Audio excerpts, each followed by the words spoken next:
할렐루야. 지난 주일에는 한 주일 강해를 건너뛰었습니다만 오늘부터 다시 2주 이어서 시작하겠습니다. 오늘 2장이 열리는 시점인데요, 오늘도 말씀을 통해 하나님의 마음 깨닫게 되기를 바라겠습니다. 오늘 우리는 마가복음 2장으로 들어가는데 1장에서 예수님의 사역을 한마디로 표현하면 인기 스타, 그거였습니다. 숨 쉴 틈이 없었어요. 인기가 많고 사람들이 너무 몰려서 심지어는 예수님이 숨을 곳을 찾아 새벽 시간에 나가 기도하셔야 될 정도로 그렇게 바쁘게 지냈던 시간이었습니다. 2장부터 이제 공기가 좀 달라져요. 여전히 사람들은 많이 몰리고 있는데 그 한복판으로 한복판의 갈등이라는 주제가 들어옵니다. 예수님의 길이 이제 인기에서 십자가로 방향을 트는 시점이 바로 이 시점이 아닌가 싶습니다. 예수님이 가버나움에 이제 다시 들어오게 되고 예수님이 집에 계신다는 소문이 들려오자 사람들이 막 몰려오기 시작하죠. 성경은 이 장면을 이렇게 그려줍니다. 많은 사람이 모여서 문 앞까지도 들어설 자리가 없게 되었다, 이렇게 얘기해요.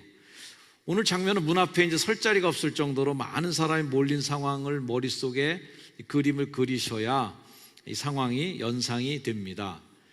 그 집이 무슨 집이에요? 예배당이 아니죠. 그냥 집입니다. 근데 사람이 꽉 찼어요. 그곳에 들어오고 싶어하는 사람들이 있었습니다. 그 사람들은 예수님에 대한 소문을 들은 중풍병자를 친구로 둔 네 친구가 그 소식을 듣게 되죠. 네 친구는 중풍병에 걸린 한 친구를 살려보겠다고 네 사람이 들것에 실어 갖고 왔습니다. 사람들이 한 중풍병자를 네 사람에게 메어가지고 예수께로 올세, 예수님께로 가면 낫는다, 이런 마음. 예수님께로 가면 낫는다, 이런 마음을 갖고 왔어요. 예수님께 가면 산다 하는 마음을 갖고 온 사람들입니다. 근데 막상 와보니까 이제 기가 막히죠. 사람이 너무 많아서 이제 문이 막힌 상황이 됩니다. 게다가 환자는 침상째 들고 왔기 때문에 도저히 사람을 뚫고 그 앞으로 나아갈 수가 없는 상황이었어요. 이때쯤 되면 대부분 사람들은 이렇게 얘기하죠. 오늘 어쩔 수 없지, 오늘은 안 되겠다, 다음에 하자, 이렇게 밀어내거나 오늘은 무리야, 사람이 너무 많아서 안 되겠어 하면서 현실을 핑계 삼아서 포기하고 맙니다. 근데 이 사람들은 이제 안 돌아가죠. 포기하지 않습니다. 방법은 지붕으로 올라가서 지붕을 뜯고 내리는 방법을 구사합니다. 무리들 때문에 예수께 데려갈 수 없으므로 그 계신 곳에 지붕을 뜯어 구멍을 내고 중풍병자가 누운 상을 달아내리니, 유대인의 그 집 모양은 지붕을 뜯을 수 있는 구조로 돼 있어요. 하여튼 그거는 나중에 설명드리기로 하고, 이런 상황을 만났을 때 민폐죠, 민폐. 아닌 말로 모이는 장소를 갖다가 회파하는 행동 아닙니까? 흙이 떨어지고 소리가 나고 지붕에서 이렇게 흙덩이가 막 떨어지고 말이죠. 설교하시다 말고 예수님 위를 올려다 보셨어요. 안에 있는 사람들이 뭐라고 그랬을까? 안에 있는 사람들도 뻔하죠. 예배 중에 뭔 짓 하는 거야? 이게 무슨 짓이야? 무례한 짓이야? 이러면서 험담하기 일쑤입니다. 그런데도 그들은 아랑곳하지 않고 지붕을 뜯습니다. 이유는 딱 하나입니다. 예수님께만 가면 된다, 이런 믿음을 그들은 갖고 있었어요. 예수님이 아니면 우리 친구는 끝이다 라고 하는 마음을 갖고 있었던 거죠. 예수님께만 닿으면 길이 열린다, 이런 마음으로 문이 닫히니까 지붕을 뜯는 행동을 하게 된 것입니다. 사랑하는 성도님들, 믿음은 가끔 점잖지 않습니다. 믿음은 때로 조용하지 않아요. 믿음은 때로 체면을 포기합니다. 믿음이라고 해서 다 점잖 떨고 체면 차리고 상식적인 행동만 있는 건 아닙니다. 믿음은 때로 체면을 집어 던지고, 믿음은 때로 소리를 지르고, 믿음은 때로 이렇게 이야기하는 거죠. 지금 아니면 안 된다, 지금 아니면 안 돼, 지금 예수님 외에 다른 길은 없다 하는 마음으로 그 길을 뚫는 것입니다. 그들의 무례한 행동은 어떤 대접을 받았을까요? 성경에 보니까 예수께서 그들의 믿음을 보시고 칭찬하시는 장면이 나옵니다. 자, 여기서 중요한 것은 그들의 마음을 보셨다, 그들의 열심을 보셨다 하고 말씀하지 않으시고 그들의 믿음을 보시고 하는 말씀하신 거예요. 말이 아닌 실천, 행동이 믿음이다 하는 것을 보신 것입니다. 예수님은 그 소란을 믿음이라 부르셨어요. 여러분, 믿음이라는 것은 머릿속에만 동의하는, 되뇌이는, 머릿속에만 맞아, 예수님 맞아, 그렇게 하고 손발이 움직이지 않는 것은 믿음이 아닙니다. 그 예수님 좋지 뭐 하면서 동의하지만 믿음은 발을 움직이게 하고 손을 움직이게 하고 지붕을 뜯게 만들 정도로 한 사람을 바꿔내는 힘이에요. 마가복음에 이런 장면이 반복되게 나타나는데 5장의 혈루증 여인, 정결법 때문에 많은 사람들한테 갈 수 없는 여자였지만 사람들이 많이 모인 중에 뚫고 들어가서 예수님 옷자락을 기어코 만지고 맙니다. 그때 예수님 뭐라고 하시는지 아십니까? 딸아, 내 믿음이 너를 구원하였으니 평안히 가라. 내 병에서 놓여 건강할지어다. 내 믿음이 너를 구원하였다 말씀하셨습니다. 10장에서도 바디메오가 나와요. 모든 사람이 막 이제 그 부르짖는 사람을 자꾸 못하게 만들죠. 부르짖지 마, 소리 내지 마, 시끄러워, 이렇게 얘기하는데 이 바디메오 더 소리를 지릅니다. 다윗의 자손 예수여, 나를 불쌍히 여기소서 하면서 소리를 지릅니다. 그때 예수님 말씀하시기를 가라, 내 믿음이 너를 구원하였느니라 하고 말씀하셨어요. 결국 행동하는 믿음이 새 생명의 길을 열어냅니다. 여러분, 행동하는 믿음 되시기를 주의 이름으로 축원을 드립니다. 지붕을 뜯은 믿음도 똑같아요. 장애물 앞에 멈추지 않는 믿음, 장애물 앞에 물러서거나 주저앉지 않는 믿음, 장애물 앞에 두려워하거나 뒤돌아서는 이들이 있는데도 불구하고 멈추지 않는 그 힘, 엄밀하게 말해서 그것을 믿음이라고 우리는 더 부릅니다. 사랑하는 여러분, 살아있는 믿음은 될 줄로 믿고 앞으로 나아가는 믿음이에요. 될 줄로 믿고. 이것이 머리로는 안 되지만 손으로는 발로는 안 된다고 말해야 될 때 제대로 된 믿음을 가진 사람은 그것을 극복해내는 힘을 갖고 있는 것이죠. 절실하지 않기 때문에 포기하는가? 절실한 사람이 포기하지 않는 거예요. 예수님에 대해서 절실한 사람, 절실한 사람은 매달립니다. 믿음의 길을 엽니다. 없는 길도 찾아내고 없는 문도 만들어내고 사람의 시선보다 예수님의 시선을 더 크게 보는 믿음을 갖고 있죠. 자, 이제 병자가 예수님 앞에 내려왔어요. 이제 우리가 기대한 첫 마디가 뭘까요? 너 이제 낫게 될 거다, 너 이제 치료받았다 하는 달콤한 소리를 기대할 터인데 예수님의 첫 마디 말씀은 예수께서 그들의 믿음을 보시고 중풍병자에게 이르시되 작은 자야 내 죄 사함을 받았느니라 하셨어요. 작은 자야 내 죄 사함을 받았느니라. 성도 여러분, 이 장면이 좀 당황스럽죠? 얼마나 당황스러워요. 지금 필요한 건 다리 힘인데, 지금 필요한 거는 지금 일어서는 건데 왜 죄의 길을 꺼내냐고. 왜 그러셨을까? 예수님이 알려주고 싶은 것이 있었기 때문에 그래요. 예수님은 단순히 몸을 고치시는 분이 아니라 그 사람의 전인적인 구원을 이루려고 하는 예수님의 의도가 있는 것입니다. 하나님 나라가 임할 때 뭐부터 임해요? 죄가 사해지는 은혜가 먼저 임합니다. 그러고 나서 건강이 그 다음이에요. 병이 낫는 것이 아니라 죄가 먼저 용서되는 삶, 병 고침이 중요하죠. 하지만 더 깊은 문제는 죄의 문제에 있다는 것을 예수님이 알려주셨어요.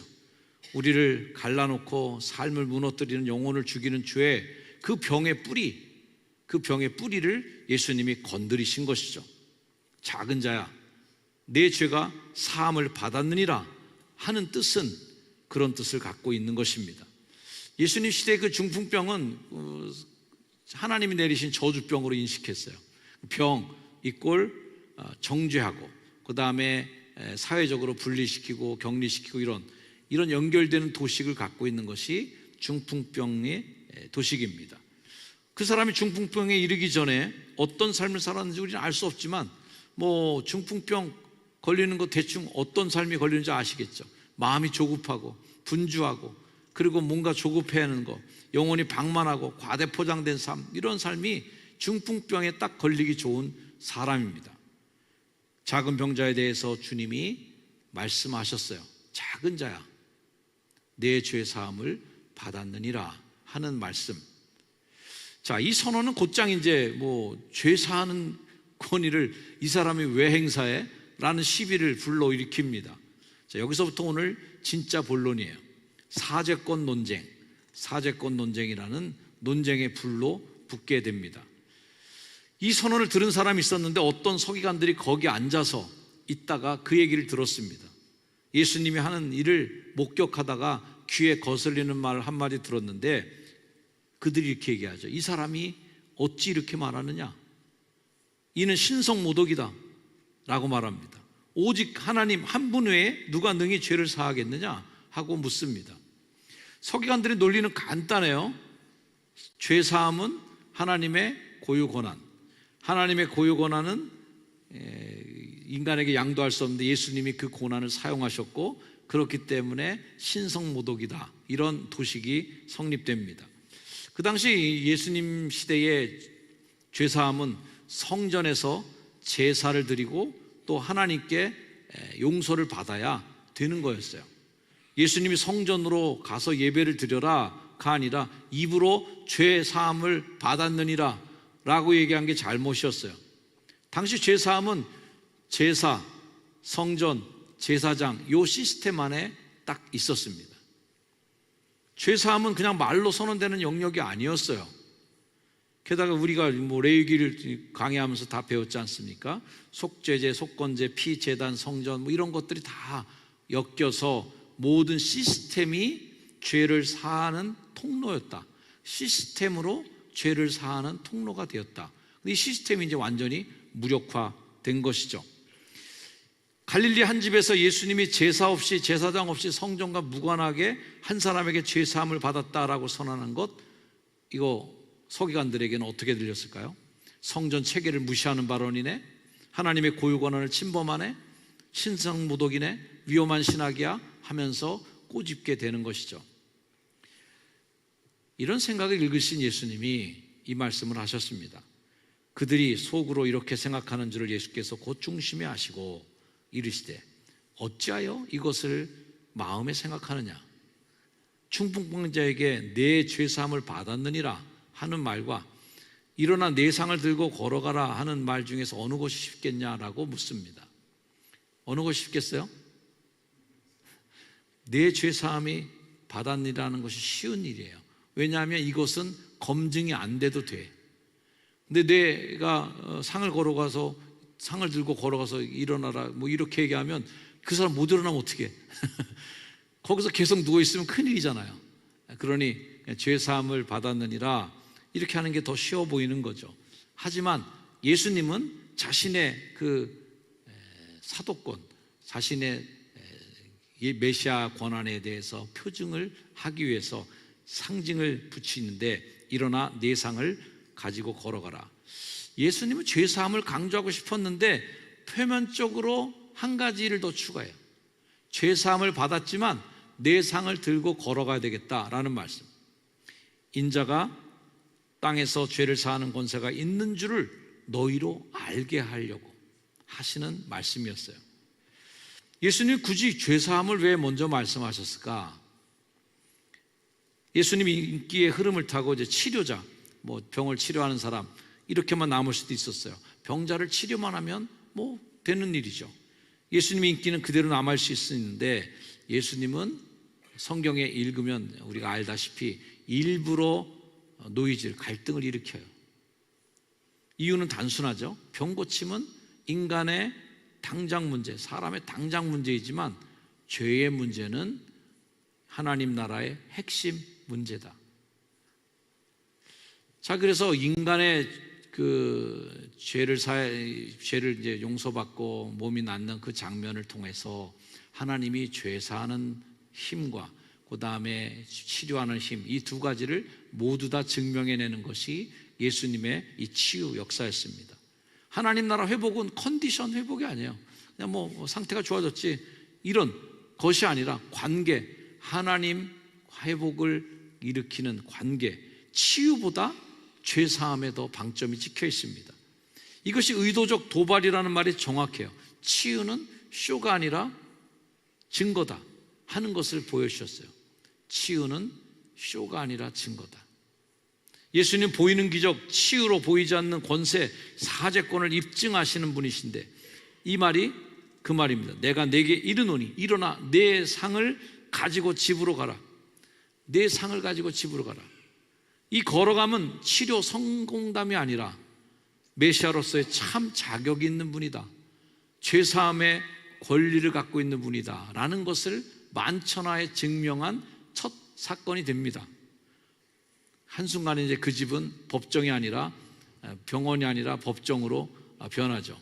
처음엔 병원인 줄 알았다가 이제 법정으로 변합니다. 작은 자야 내 죄 사함을 받았느니라. 이 한마디로 분위기가 완전히 병원에서 법정으로 바뀐 거죠. 예수님 치유의 목적을 스스로 밝혀주셨습니다. 한번 같이 읽어볼까요? 마가복음 2장 10절 말씀 시작. 그러나 인자가 땅에서 죄를 사하는 권세가 있는 줄을 너희로 알게 하려 하노라 하시고 중풍병자에게 말씀하시되, 예수님이 치유를 행하시는 목적은 불쌍해서 뭐 안 돼서 이렇게 하는 게 아닙니다. 너희로 알게 하려고. 예수님이 복음서에 일으킨 기적은 다 목적과 의미가 있어요. 입증하려 한다. 치유는 감동을 위한 연출이 아니라 서기관들의 신성모독 재판, 이 판단을 무효하고 예수의 사제권을 드러내는 표징이다. 예수님께서 권위 있게 말합니다. 내가 네게 명하노니, 내가 네게 말한다 라고 말씀하시는, 내가 네게 이르노니, 이 말은 단순한 권위가 아니라, 격려가 아니라 권위의 선포예요.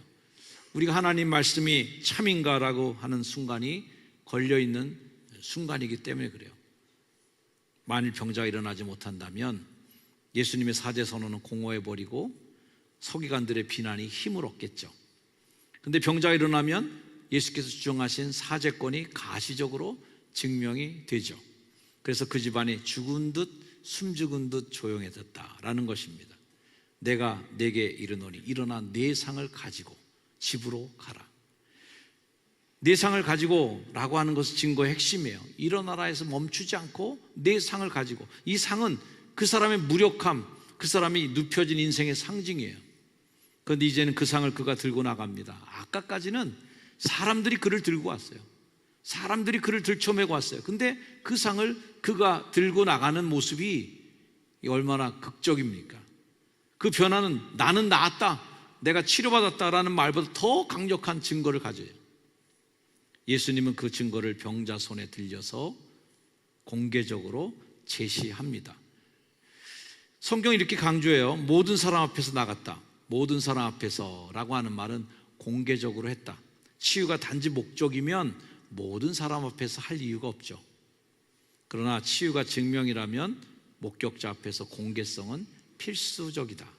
이 치유는 사적인 위로가 아니라 논쟁의 한복판에서 예수님의 권세를 공적으로 드러내는 사건이었다라는 것이죠. 성도 여러분, 오늘 말씀을 정리하면서 주님이 우리에게 물어보시는 질문을 다시 한번 생각해 봅니다. 나의 믿음은 눈앞에서 멈추는 믿음인가, 지붕을 오르는 믿음인가? 한번 같이 읽어보세요. 시작. 나의 믿음은 문 앞에서 멈추는 믿음인가, 수름을 오르는 믿음인가? 문이 막히면 우리는 포기하죠. 문이 막히면 다음에 하지 하고 밀어내죠. 하지만 복음은 그렇지 않어요. 그들의 믿음을 보시고, 나는 넘어질 수 없는 것, 넘어설 수 없는 것을 넘어서는 믿음을 갖고 있나? 여러분 한번 스스로에게 질문해 보시길 바랍니다. 지난주일 설교처럼 저러다 죽지 하는 마음, 그런 마음을 넘어설 수 있는 상황을 여러분 만들어 보시기를 바랍니다. 나는 예수님께 무엇을 기대하는가? 무엇을 기대하는가? 문제 해결만 원합니까? 죄사함까지 하나님 다 같이 해결해 주세요 하는 기도를 드려야 됩니다. 작은 자야 내 죄가 용서받았다, 이 말씀이 우리에게 들려지면 좋겠다.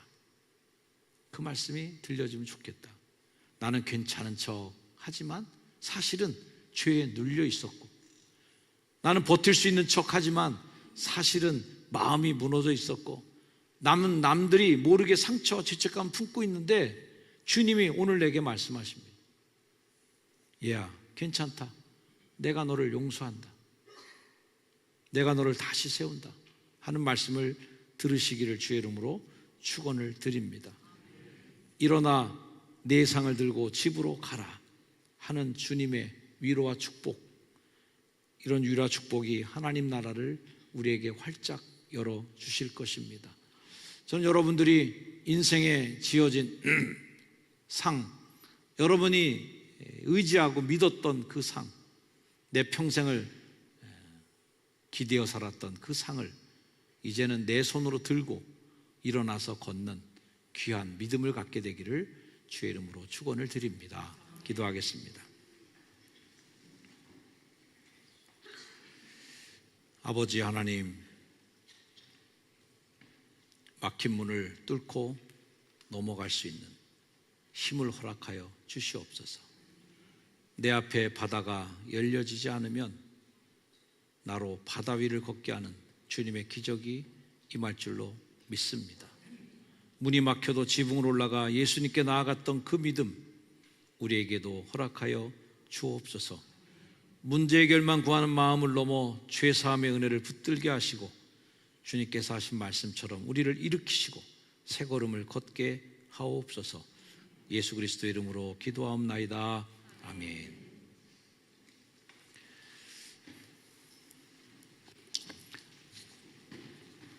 내게 허락하신 시련을 통해 나의 믿음 더욱 강하게 자라나고, 우리 함께 이 찬양하면서 내 앞에 바다가 갈라지지 않으면 나로 바다 위를 걷게 하시는 하나님의 힘을 의지하면서 이 찬양 함께 부르겠습니다.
시련을 통해서 우리에게 낙담을 주고 우리에게 시험을 주지만 하나님 그 시험을 이겨낼 수 있는 믿음을 허락하여 주시고, 하나님이 어떻게 말씀하셔도 우리는 그 지붕을 뜯는 귀한 믿음으로 나아가기를 원합니다.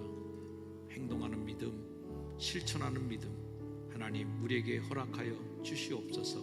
우리 시간 함께 기도하겠습니다. 함께 하나님께 주여 한번 외치시고 기도하겠습니다. 주여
우리 시간 하나님의 은혜를 기억합니다. 하나님, 우리가 넘어설 수 없는 때마다, 문이 걸려 넘어질 때마다 문을 열어 젖히는 하나님 은혜를 입게 하시고, 문이 안 열릴 때는 지붕을 뜯어서라도 하나님 그 문을 열게 도와주셔서 상식을 뛰어넘는 믿음으로, 상식을 뛰어넘는 믿음으로 하나님 일을 이루게 하여 주시옵소서. 이제는 우리 구주 예수 그리스도의 은혜와 하나님의 사랑과 도우시는 성령님의 놀라운 은혜의 역사가 이 시간 예배를 마치고 삶의 자리로 돌아가는 힘찬 주님의 백성들 머리머리 위에 이제로 영원토록 늘 함께 하시기를 간절히 축원하옵나이다. 아멘.